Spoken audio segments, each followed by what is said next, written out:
Want to try Elden Ring Nightreign but afraid of letting your teammates down? Here are 7 quick tips from our time in the network test. Number 1, stick together. The most important beginner's tip is to work as a team.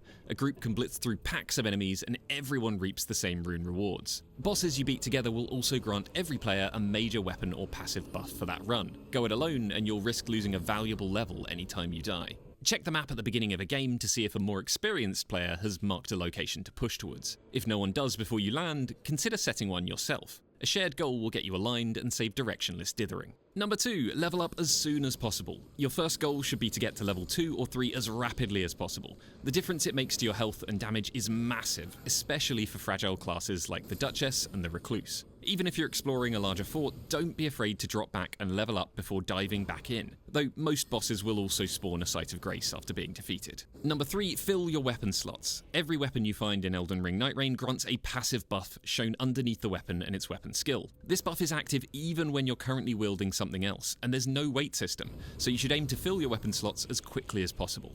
Once full, you can begin swapping them in and out based on their damage, moveset, and buffs. Number 4, use consumables. Consumable items are far more powerful in Elden Ring Nightreign than they are in the base game. You'll find plenty of them, so use them regularly. You can only hold 2 of any item type, so use them in the early phases to level up quickly, and then store up a stash ready to face the day-end boss.